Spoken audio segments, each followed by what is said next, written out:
Hello, good morning. I woke up this morning thinking about Jonah and the whale, thinking more specifically about a person I know whose name is Jonah. He works in a big institution, has a good life uh, compared to mine and other people's lives.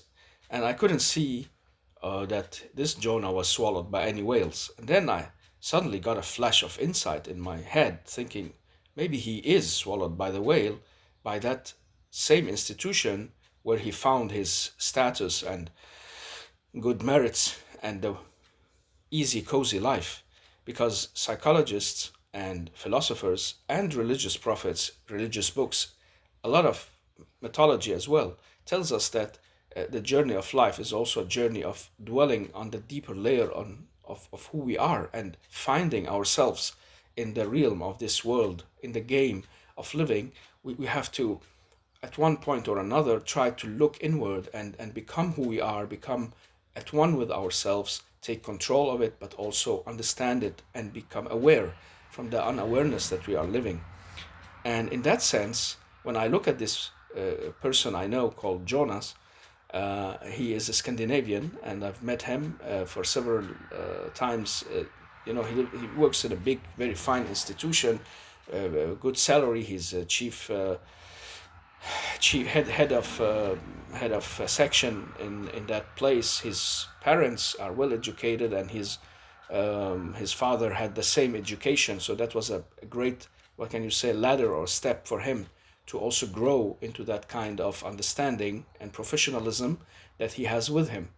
And so when his name is Jonas, you think, if you know a story about Jonah, you think of it like if somebody is called Yogi, and you think about Yogi the bear or something like that. That's how we humans do it, like just for fun. But then I thought, well, this guy hasn't been swallowed by any whales. How can he go through the whole life without having, like me? If you look at my story, I've been swallowed by a whale at least three times. First of all, born in Lebanon during the Civil War, and that alone was a kind of a way of swallowing a whole country. It's like Earth swallowed that country in that civil war. It was a very beautiful and nice and good country with a lot of prosperity and what can you say, great culture in many ways that flourished during the 50s, 60s, 70s especially.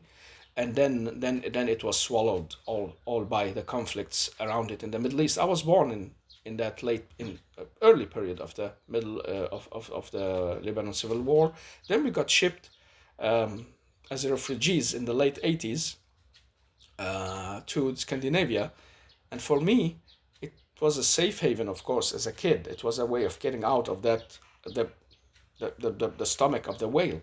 But in another sense, it was also a kind of a new swallowing, because here you are in the Scandinavian culture of the Danes, of all people. At that time, they really wasn't keen about the Turks and the Arabs and people coming from those other cultures. They didn't like having them around, and they saw them as something that could be uh, challenging to their culture and way of life, and they saw them as something maybe less than themselves. I know that for a fact because I've lived and learned and known the Danes since, and I felt it as a kid. Even comments on my dark hair in the school could be very negative, and they could have a lot of fun seeing me running around angry and upset by why they commented on my dark hair and what that was associated to and so on. So it hasn't been fun all the way, even though we know that the Scandinavian cultures are safe havens for many people. Many people would dream of taking my place in Scandinavia and saying, well, that's better than Africa or Middle East, or uh, a place where gangs are taking over and you can be killed or left on the street and so on. Well, it's not all that bad all around the world as we get the picture. Sometimes we hear about bad things in Mexico, but there are also good things in Mexico, stuff in Africa, but there are also good things in Africa. Where there are humans, there are a lot of bad, and you also find some good things. The moment a culture forges itself to not having any good in it, well, the light diminishes in it, and things go already bad. They will just consume themselves. Things will go bad. They will be conquered. Things happen. We've seen that in history a lot. But anyhow, I'm comparing my story to Jonas, who had a good life, easy life, no wars, no conflicts, a good place in a big institution working.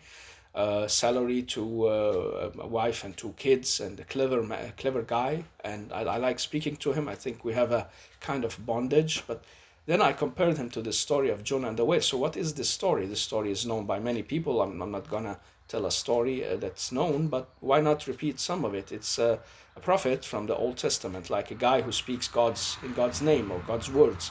He's trying to revive the idea of God, the one God, in people's hearts. And then he is sent to Nineveh. Nineveh is in the Assyrian part of the world, modern day Iraq. They were a brutal and strong nation, also with a lot of culture, of course. But well, they ended up being brutal, especially to the Israelis, and the Israelis were their enemies. They didn't like them, and so, how could this Israeli prophet be sent by the gracious God who has chosen the Israelis to give and relay the message to Nineveh, who is the enemies of them? He didn't like that. He didn't want them to find the light at all. And we have this problem in many religions today and religious people. When they find the light, they think it's something God has chosen them to get just for themselves, even though God is, for all humanity and all people. Some people who get religious and get this fanaticism in the heart and arrogance, maybe it's hidden behind a shield of humbleness. Anyhow, they could maybe get this notion that I'm the chosen one to believe and to follow. We convince ourselves of that. I've met a lot of religious people who have this in them when you dig a little deeper or discuss, and they can't actually convince you about their specific way, and you keep giving arguments that, well, there's nothing all that specific about your certain way of doing the religion. There are also others, other kind of Christians, other kind of Muslims, other kind of Hindus, other kind of Jews. And what about them? Is God not mercy to them? And you get to that deeper layer that a lot of them really believe they found a way and the others didn't, and they are the lucky ones. And some of these go even further to try to shelter that light from any human being, especially people they don't like. They like them to stay in darkness. That's the way they take revenge, and that's the way they maybe show that themselves, anyway, reflect upon themselves that they are the chosen special people. That's a psychological uh, sickness in many people's minds, and that in facts as well. Anyhow, this Jonah didn't like that idea according to the Old Testament. There is another story called by the Quran that relates that story in the same manner but in different ways, and it's also mentioned in Matthew's in the New Testament shortly that the Christ will stay in the bottom of the earth for 3 days, 3 nights, like Jonah was swallowed by the whale for 3 days, 3 nights. And so he didn't want to give them the message, and he ran away. He ran away to a place called Tarshish in in Spain, in the opposite direction of Iraq. And on the way, on the sea voyage, he was swallowed by this whale because the ship was too heavy, and then they had to throw someone overboard. And what can you say? It fell on him. They made some kind of a blind draw of or what can you say, like throwing the dice in a way, and he got the lowest number, or he got the shortest straw, and he was gonna be thrown to the whales. But he was known even among these sailors because he had tried to talk about God to them, and they didn't want to throw him. But 3 times he was chosen out again by random chance. And so the story is trying to tell us that there is no random chance. It's actually a God behind the scene, and his angels or whatever creatures he put to manage it. They are actually like a matrix, working on how things have to go and come and happen. I'm not talking about whether you believe this or not. I'm talking the story has a value for me as a living human being. I believe in the prophet of the Old Testament, and I believe in the one God. But it doesn't matter. It's not the case. It's the issue for me now, regarding to this story. It's about comparing my life to Jonah. That's what I'm trying to do. And I got to that point with Jonah in my mind, saying, well, he has a good life. I didn't really exactly get the same, but maybe then I got this sudden stroke in my head that maybe he was swallowed by a whale, just like the old Jonah, because this Jonah got everything maybe, or got a good life in many people's eyes, in my eyes too. But what if that same institution that we think is his good place is actually the place that has swallowed him? We don't think like that usually, because when we walk around the earth and we want things to happen, we look at the surface of things and see who has got the car and the wife and the big mansion and the place in politics and the good institution and the status and the power and the access and the influence. We look at these things. That's our human nature as well. We want them. We want them badly. We ask for them. Some ask God for them. Some ask to go do them themselves. But anyhow, this Jonah was thrown in the old Jonah was thrown in the waters, and a big whale came and swallowed him. And he spent, well, according to some stories and the Quranic version, just from some hours. He was there just for some time, and he was thrown out again, thrown out like a little baby, naked and tired, exhausted. And so God has to nourish him again, and then he accepted the message of God, and he had also to ask forgiveness while he was in that um, belly of the whale. And by asking forgiveness, he actually called upon the universe and God's plan and God's decision to change that, to make him aware that he's swallowed because he wasn't worthy. He didn't open his mind and heart to what he was asked to do, even though he knows. When you know, it's different from not knowing. And many people who do not know are not aware. They don't understand these stories in depth, and I don't even understand half of it. But I believe that this prophet understood everything, and then he anyway chose his own mind and his own way and got swallowed by this monster, in that case the whale, not to hurt him, but to put him in a place of protection and at the same time place of darkness, so he could see the light inside him or where he went wrong. And this has not happened to my Jonah here in this life. This Jonah I know. It seems like he's got things on the surface, but how much did he really get to open the deeper layers of his own soul and heart and mind? He is a deep thinking person. He also has a level of self understanding. I could feel that in him while we talked. But how deep is it, and how good is it actually, and how much is he living on that deep understanding? How much is he actually wishing for it but can't find it? Because there has been no crisis that will, by force, open the closed shelters of the deeper layers of our mind and heart and psyche. Sometimes these crises that we meet in life, even death, shocks the awareness in us up front. It becomes the first and most important things we think of and follow and want to look in the eye. When we lose someone to death or to sickness, or we ourselves get a life-changing situation, things happens inside us in a different way. Many people will seek the meaning or understanding, or they will rebel and go under, or maybe they will commit suicide or try it, or go to a therapist and psychologist and get help there. By the way, I can recommend Irvin D. Yalom as a very, very great writer and psychologist, alongside Rollo May and uh, other very good, you know, deep psychologists who can also speak about the depthness of the mind and the psyche and what we are facing in life on an existential level. But so I saw that I've had three crises in my life. I didn't actually manage to finish mentioning them. I had the first one getting out of my birthplace in Lebanon and thrown into the belly of the Danes. And the belly of the Danes isn't all that kingdom of heaven as people think. It's also a lot of struggle and problems and facing a hidden racism, facing a hidden look down on people from other places. That's how I felt it. And not everybody needs to have felt it the same way. What matters is what you face in your life, what type of people you meet.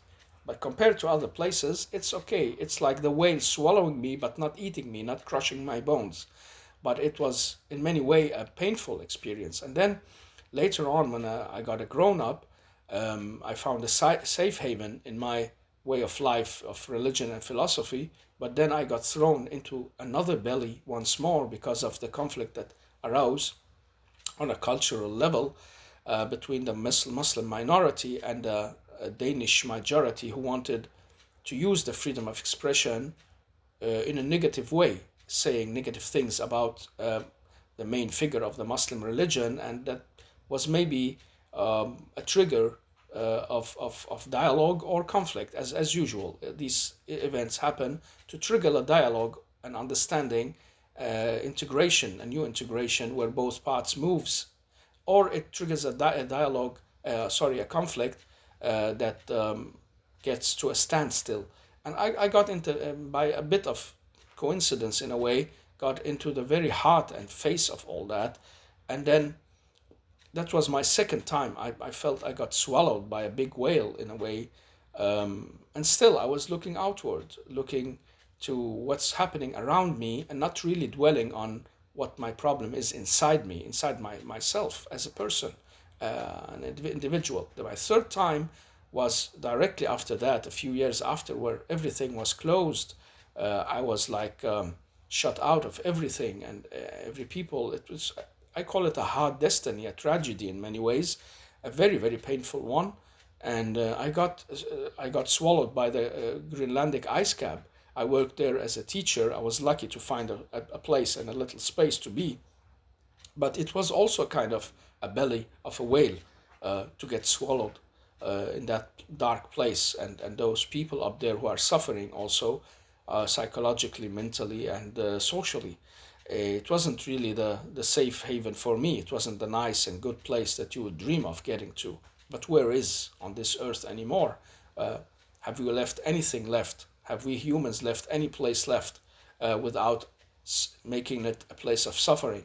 Among us, between us, I don't know what we are doing. We're doing bad things. That's all because of the unconsciousness we're living, and that's the most dangerous things we can encounter. It was one of the profound messages of Carl Jung in some of his texts. I've not read many of them, just a few of the popular ones. And in one of them, he starts saying, we have to bring enlightenment to the human psyche. This is the core problem. The human to become aware of himself is the solution to the problems that we get and we have with wars and conflicts and struggles. Uh, and so that deep unawareness has led us to where we are as humans. But well, my travel led me to a very deep awareness, because what else can you do in the stomach of a whale? I chose this specific picture here and I left, of course, the name of the painter, Polycaster. I don't know her. I don't know what it is, but I like it. There is some Van Gogh and some kind of surrealistic lines over it. A beautiful thing. You see both the ship and the whale. The whale between being happy, relaxed, and at the same time also the picture of that thing you can be scared of, the malice, uh, the evil creature. I don't think the whale is evil. He's just doing his job in the realm of the universe and in God's hands. If it was God that ordered him according to the scriptures. And there is Jonah in his little darkness, but there is light in it, because then he turns inward. Like people getting into prison or having trouble getting somewhere in their life, they got stuck. You keep looking outwards and you can't get anywhere with that, but then you start looking inwards and doors, cracks open. Um, Things you haven't been aware of becomes very, very clear, and you get a new strength and you find the light and you find yourself actually asking some secret portal, talking to a god, the god, uh, speaking to someone who died and you think can help you. You know, whatever people do in life to try and get over their crisis, uh, becoming aware of their strength in that darkness and weakness they have been surrounded by. In that position, you look inward and the awareness cracks, the awareness of your own malice, your own evilness, your own lacks, the way you've treated others before you got treated like this. Um, the place you got to is maybe deserved, or maybe a big challenge that will make you a great person, not like only few others. And so when I compare my story to Jonah, and he knows my story, he knows about it, and he knows what happened in my life in main lines, not in details, but he has this big respect for this guy who survived and got on top anyway, despite these swallowings of the whales. We didn't speak in those terms, but I'm using the picture now because I just got to think of what is the whale in Jonas's life. And then I got this striking, lightning idea that it's the institution. That same institution that is his safe haven is also the thing that has swallowed him. And how many of us get to realize that many times we are swallowed by the same thing that we think is a blessing, and the blessing is the same. Not only the blessing. What can you say? Like if you find a place or things on earth, you get promoted, or you get into politics, or you got chosen as a minister. The very same movement is the swallowing. You know, just as you think, wow, I got in, I'm protected, I'm part of the elite, or whatever people get to, in that same movement, they find themselves sooner or later swallowed by something. They said, oh my God, I'm actually getting swallowed by this. We know it from the stories of the kings and princes who feel they are in shackles, while all we others are thinking, oh my God, he's lucky. He's born as a prince. She's born as a princess. They already got land and money and influence and status, and they gotta get the best education, and they have all the power around them. And you speak to one of these prince and princess, and some of them can open their hearts in in secret or in private if they trust you, or maybe they're a little drunk or something else, or they are on a trip.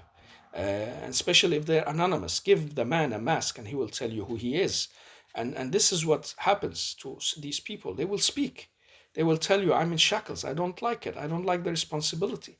And it's the same when a crown prince is going to be chosen as a king, and he has to live up to a big legacy, like the legacy of a big mother, or the legacy of a greater king before him. It's not easy. Shakespeare reflected that very clearly in many of his plays, but we keep seeing it. I've seen it with Queen Elizabeth and King Charles. I've seen it with the Queen Margrethe here in Denmark, and her beautiful and very acceptable son, Frederick. And you can see it's not that easy as we think. There is also something you get swallowed by at the same moment you get that what you want or where you are. So maybe that Jonas, I know, is swallowed by the institution he's in without knowing it, because he's not getting that challenge, that crisis, that situation that could have made him grown and made him ready for the next level in life. I'm not speaking metaphysically here. You know, I believe in what's beyond the veil of life. This is very logical, even though people can't see it because they are unaware. They're unaware that we are in a womb in this earth. And that's why they can only relate to what they see and hear and think science have solved all the problems. But look again, it hasn't really.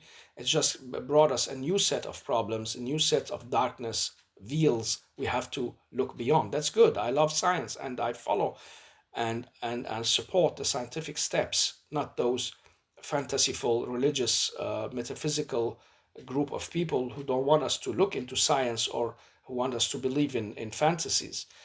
I'm not speaking metaphysically, even though I'm a believer of things beyond the veil. I think we are in a womb, and when we are ready, we got born again in a new shape, in a new place, in a new way. Maybe we get advanced to an angel level, maybe, or something else.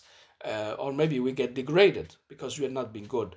Uh, it seems random, but there could possibly be a plan behind it. Whether you stand on this or the other side, the story here in itself is related to our world, let's say the level of game we are on and in. It doesn't matter really. I don't understand why people shut their ears and eyes to listening to some of these issues just because they are religious and they want to be religious. Okay, let's forget the story about Jonah. If you are against the old religious story, this story is actually shared by some old mythological type of stories as well. You have the story of that the Greek hero Heracles, who was swallowed by a kind of sea monster in his life too. But the difference there is that he carved his way out of that belly. And so many people would say, yeah, that's what I would do. I would try to, even with my nails, carve my way out of that whale. But this Jonah and the religious story is focused on your inner carving. He's carving a way beyond his ego and inside it to talk to the God that put him there, to talk to the creature, the creator, the one who controls the game, in other words, who put him in that place. And if you look really deep, that's deeper than carving your way out with a knife or physically just trying to get out of the belly. It is getting out by getting through your own psyche, getting through your own lackness and problems and the things you are. Face it, look it in the eye, understand that you are not who you think you are. Maybe you are something you don't know you are. And that way you get through and get out of the belly of the whale.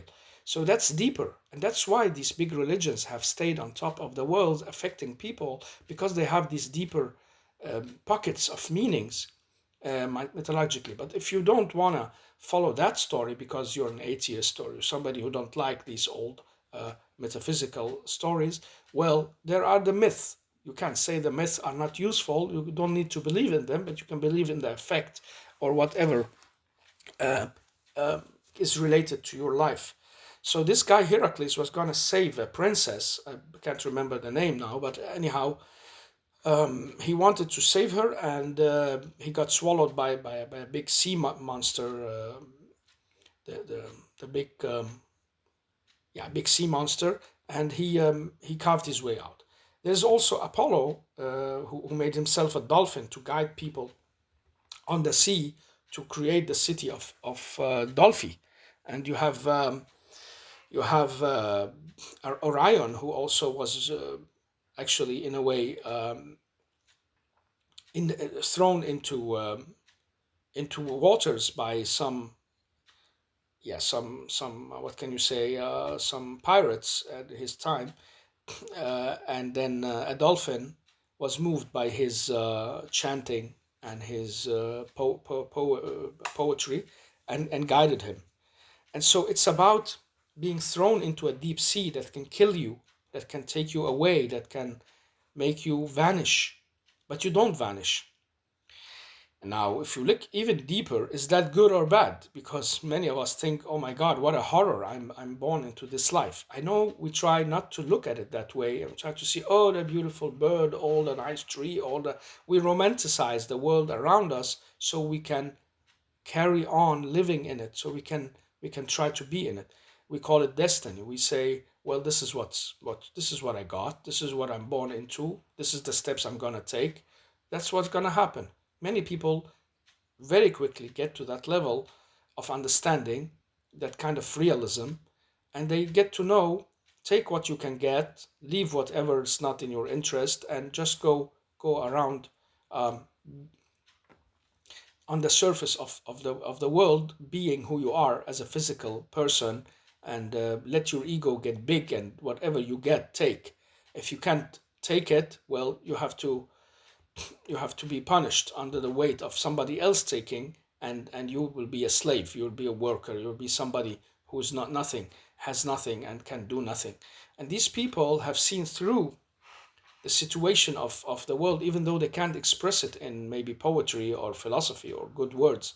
They can just sense that, well, they're limited to some things, and they have just to live there. They never get a chance to get educated, learn, know anything, even this mythological story. That's why the religious story becomes the easiest one, because they talk directly and simply into the deep uh, meanings. So if these persons get in contact with a prophet like Jonah, like those people on the ship, he could very quickly make them aware of some things in themselves and around them. We get it in Socrates, and we get it in the old mythological stories that, well, this guy was trying to save the girl he loved, and that this sea monster who is against love and has hatred does not want that to happen, and she swallowed him. It was Heracles, and he caved his way out. So where are you in life, caving your way out? And so where is my friend Jonas, carving his way through a very, very deeper understanding, and also sensuality and sensibility that is maybe lacking because he has everything around him and things are made easy. And so some doors are not going to open in his mind, even though he read 100 books. The same with me. There are things I haven't experienced, and so maybe those type of doors won't open.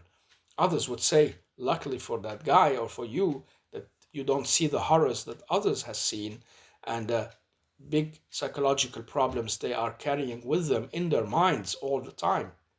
Some people are really on this earth in a great hell, really affected by some things that happen to them or around them. And even those people in good status, they have hellish problems sometimes because they feel they are in a jungle where everybody is out to tip them off where they got to, and so they are not so living so peacefully.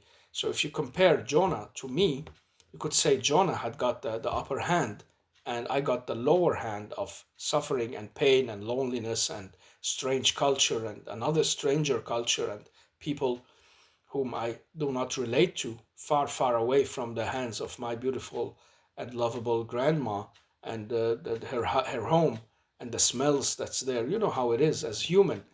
We all tender the smells and the places we've been and we've been raised and grown up.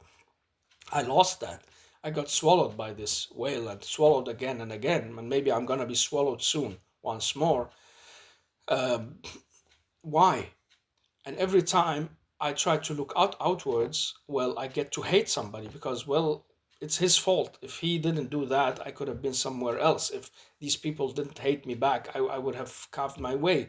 If this and if that. That's what we say. We look outwards. We try to see who is doing this to us. Why?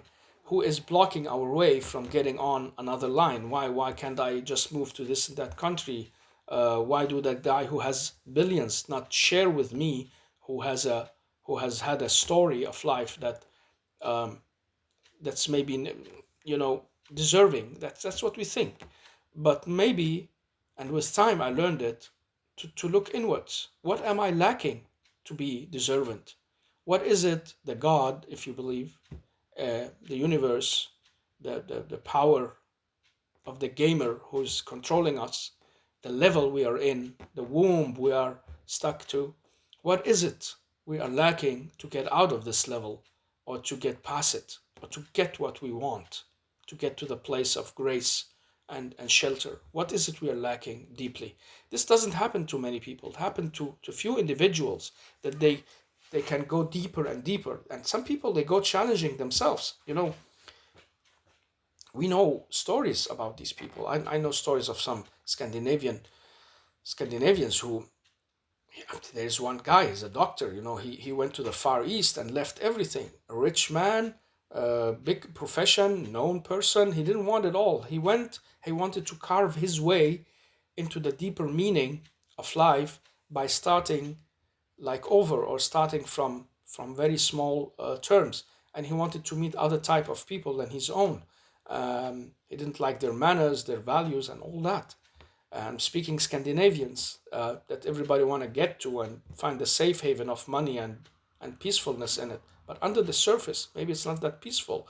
Maybe it's a big whale, a big womb of darkness that has swallowed these people just beyond the riches and the glory that seems on the surface. Is that bad? No, might be good because that could maybe make the transformation for people to understand where are we going wrong, since we have everything on the surface but we start lacking in the depth. What is it that makes our morals shallow, our values not existing or egoistic? What is it that makes us in pain even though there's nothing to to be painful about? You have your home, you have your kids, you have your life, you have your relations. What is it, and why do we crack so quickly? People ask themselves. And so this Jonah told me, well, how you survived from one place to another, from trauma to trauma, and situation to situation. He's in awe. He's in a big respect. Okay, I should also be happy about where I got and how far I got, but it almost broke me and killed me. It's the big sea monster. It's the whale. It's the sea with all its yeah, waves and cold waters. So this didn't happen exactly, but in a way, I had to pray. At one point or another, I came to a point where I had to close my eyes, open my heart, and call for the universe and the God beyond it. I had to call and say, only you can bring me out of this. Only you can find another way. Let me see through. I hope I have outlived the punishment I deserved for what I've did, or what I've been doing. Uh, and if I look at my mistakes and sins, I don't have to relay them here on tape. Everybody should keep them to himself or herself. It's nice to speak to in a confession to a friend or a psychiatrist or a priest or a person you trust or can keep your confidence. It's good to share the human suffering and also the mistakes and sins of life. But to speak them to everyone, right and left, why? It's not necessary. The most important thing is that you understand that maybe you are where you are because of the big badness and evil and darkness that's inside you. Heal it and you will heal and you will get on. Don't heal it and you will keep being crushed. Now, if Jonah sat in the whale, um, crying and just giving up, he wouldn't have gotten out. This is what the story is also trying to tell us. And if he sat in the whale and cursed God back and said, I will kill you and I hate you and why are you doing this to me? Well, God wouldn't have listened and would just let him sit there forever, or let the whale finally eat him and kill him. Now, scientifically, we know that it's not possible in what we know of science for a human naked or with just shallow clothes to live in the bottom in the stomach of a whale. There's also only one type of whale called the sperm whale that has what can you say, that has a neck and an opening in the mouth that's big enough to swallow a human being. The rest does not have that, and they have only small chambers, so a human cannot sit in there, as we can see in this nice drawing. Um, there is no space, and we will be dissolved by the acids and the fumes and the toxic air that's inside. There is no oxygen, there is no food, and we will be devoured in many ways. We will melt. And maybe he was on his way to getting melted, but he finally or quickly turned to where he could get out, asking the God from above, and really from inside him, repenting, understanding him, uh, why he was punished, why he got there, why him out of, because he was chosen. When you are chosen to become an aware person, that puts a responsibility on your shoulders. It's like with great powers comes great responsibilities. With great insights also comes um, great responsibilities, because you know of God, you know of more things. And if you don't live up to that or try to relay it and keep on the track, you are deserving to get punished because you got a gift from God. Some people get the gift of money or power or having muscles. That's their gift, and if they don't use it right, they are deserving to get punished for it. But if you get the deepest treasure of all, the knowledge of and the wisdom of life and of existence, and you get more and more aware than most people on what's going on around you, what the world is and how it is, you are also deserving to be punished because you stayed egoistic, you didn't use it, or you stayed cruel and bad, and you stayed with a bad intention or maybe a bad mind, or getting angry on people on the outward, while you know it's all in the hand of the creator who is doing this. Maybe that's the type of punishment this guy is deserving, because he got the knowledge, and so he quickly turned deep to himself, punished his ego, put it in place, and said, listen, I'm gonna lead you now, I'm gonna melt you, I'm not gonna let your arrogance lead us astray once more. I've been chosen, I have insights in my mind and heart, and anyhow, you, my ego, my inside me, myself, led me astray. You led me to the hatred of the Nineveh people, the glorifying of the Israelites, thinking we are the very and only special people, while God wants everybody to be a special person because they are all part of His creation, part of the creatures he made. Maybe that's the realization he got. So in the Quranic version I've read, it's very short. It's only mentioned in few verses, but you have a bigger and deeper detail in the Old Testament. and you have a little mention of Jonah in the New Testament. But in the Quranic version, there's a very special line that focuses on that the whale swallowed him because he slipped. His foot slipped, his mind slipped, the way he lived. He got astray from that. And then he praised God and he asked forgiveness by saying these special words, um, "Oh God, you the only one, um, praised be you, and upheightened be you. I have been among the unjust." And he repeated that again, "Oh, you, the only one God who is praised and above everything. I've been among the unjust. I've been among the unjust." He repeated it again. "I have been injustice to myself, to others." And then God brought him out. The Quran said, well, the interpretations of it said it was from morning to afternoon or from day to night. Other stories said he was swallowed at evening time and got out at daybreak. The Old Testament says 3 days, 3 nights he spent in there, like the Christ spent 3 days, 3 nights in the womb of the earth. So you have many of these similarities, and people can discuss it all they like. It's not the issue. I think what the big message is: look deep inside you as human when you get into crisis and you are swallowed by the deep belly of the whale. That's because you haven't got to a place where it's needed for you to be, where it's better for you to be. But the danger is also that you can be swallowed, you can be destroyed. And this was closely going to happen to Jonah, like it happened to uh, that guy from the mythological legend of Heracles, like Arion as well. Um, he was a poet, he chanted, he spoke, and the dolphin helped him out of the monster sea, out of the sea. And Heracles carved his way, he had the will. Where did that will come from? It came from the inside. That's also something saying, I can kill the monster, but I can find the will inside me, this will that's given to me by the universe, by life.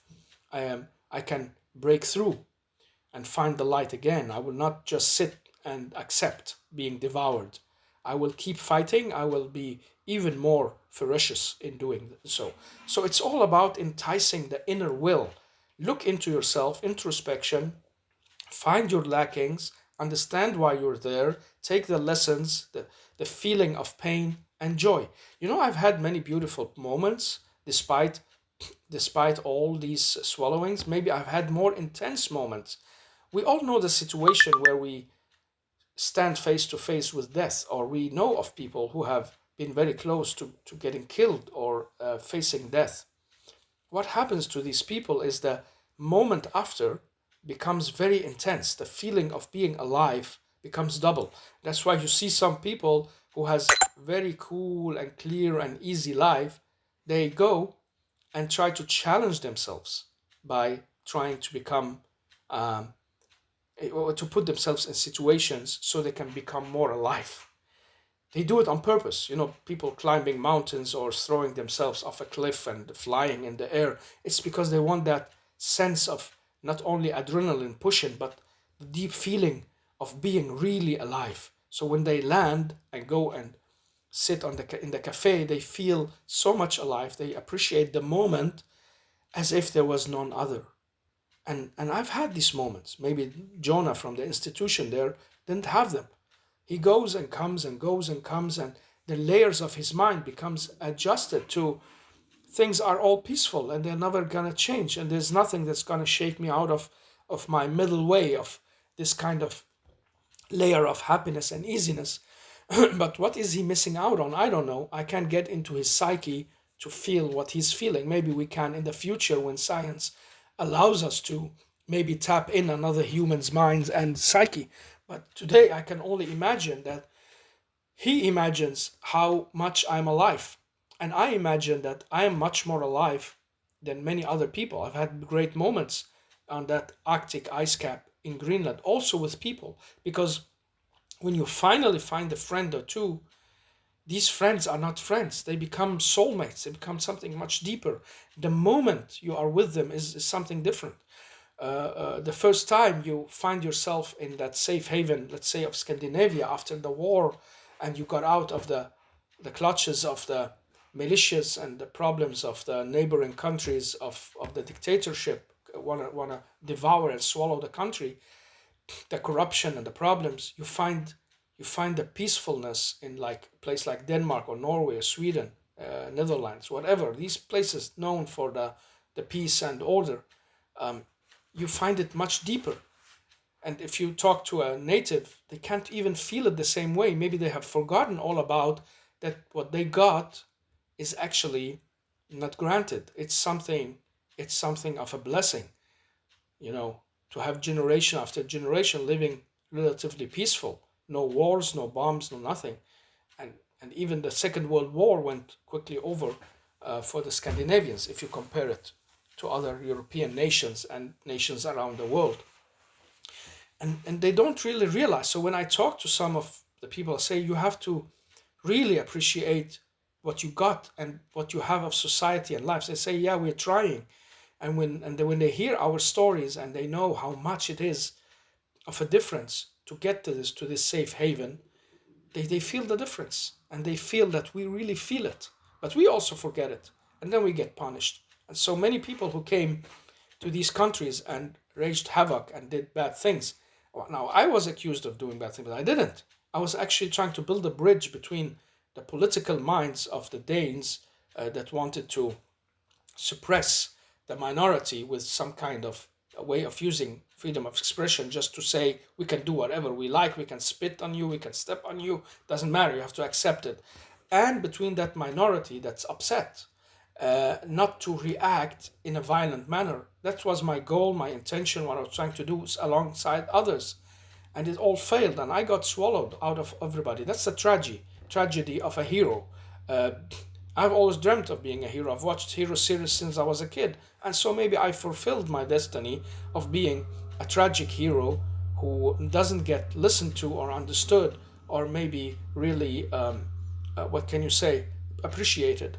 It hurts, but that's what happens. How can it be a tragedy if people appreciate you or give you a medal? That's not a tragedy. So maybe I was calling the universe for a tragedy in my life because I've already had one with my, what can you say, grandmom, losing her, losing my being a kid in my home country.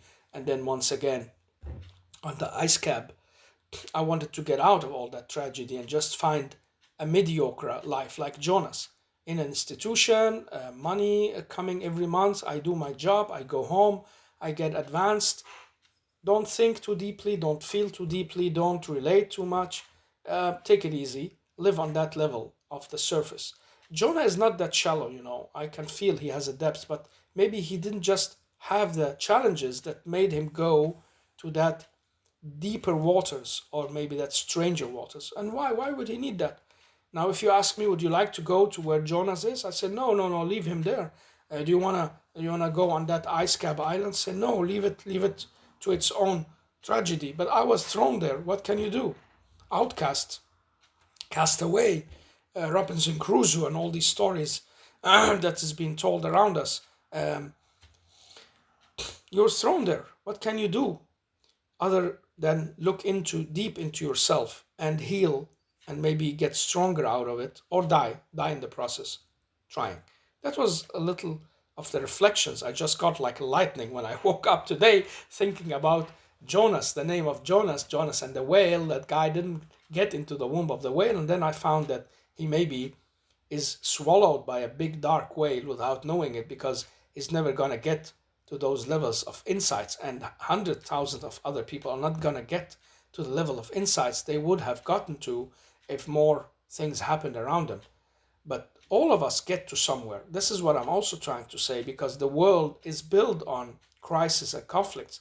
There is no household that doesn't, in a lifetime, short or long, doesn't get some kind of crisis. There is no civilization or situation, country that doesn't get into a situation sooner or later where it's a crisis, it's a problem, it's a challenge. We get it all the time. We just finished from the World War II. We got the Cold War. We finished from that. We got that the trouble with the reactions from the old cultures. Where then we got again East-West problems. Now we got a new kind of trouble. So there's always something that can shake our relation, not only to the world, but to ourselves. Maybe that's why crises keep knocking on our doors. We are put on this earth to become aware. And you're put on an earth that's not paradise, but it's harsh, windy, troublesome. There is death, there is blood, there are animals, danger, problems. You have to find a safe haven in them and go deep, go inside you. By going inside you, you find the way out. I'd never understood this sentence of the old mystics and the gurus and whoever is speaking these today's in today's words. How is the way out? In is the way out. They say it like that. In is the way out. What is that? I'm living outward. Every sense in me. I have these five senses, six sense, seven sense, whatever. It's all pointing outward, towards the world. Yeah, whatever. Everything I'm doing now, drinking my coffee, talking, having a phone in front of me, looking out the window, it's all outward. But what I'm speaking about should be helping us to look inward and go through that way to find our way out. So when you are in crisis and the world is full of it, and it's a place of despair, it's a place of suffering, like Schopenhauer very rightly said, a place where people devour each other and everybody want to stay alive, even if it's expense of the next. But there is also altruism. There's also people who gave themselves up because they know this is the way out. And this is a mystery. It's a key.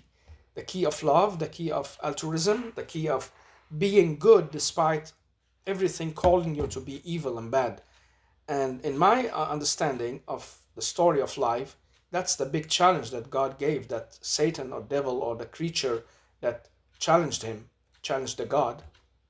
He said that that these creatures of yours that you want to praise and put in a high level, they will never do it. They will never be able to. And he accepted the challenge, let him do it. Let him go and try to take and devour people in darkness and badness, not letting them find the way. And the way is through us, inside us. So maybe I'm the lucky one. I'm the lucky one who every time I go astray or do something bad, my life gets shaken, rattled, moved. I got thrown to the whale. Jonas, he 3 times tried to stay on that boat, they say in the story of the Jewish Bible.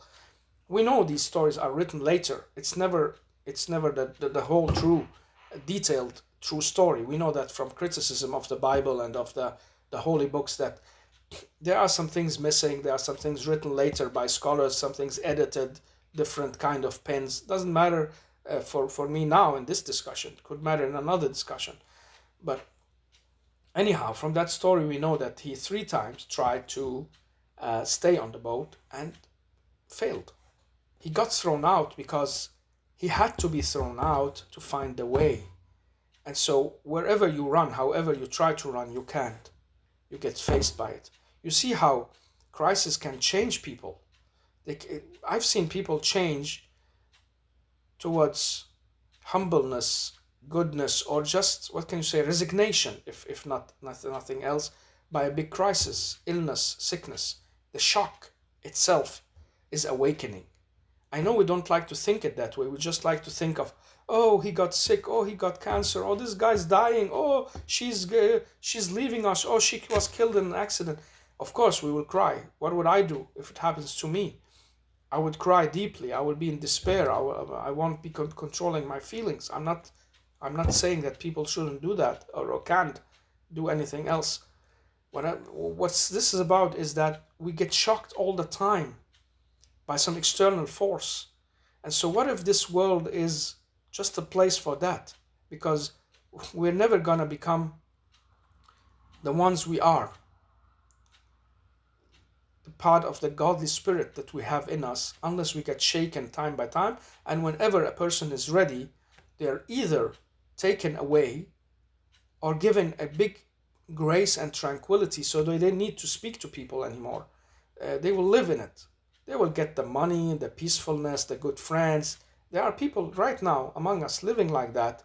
We don't know them, we don't feel them, we just know they are lucky. We know they are just living that tranquility in a way because they reached that point maybe early on. Maybe they haven't done wrong. They have been good looking into themselves early on by some grace or chance or whatever.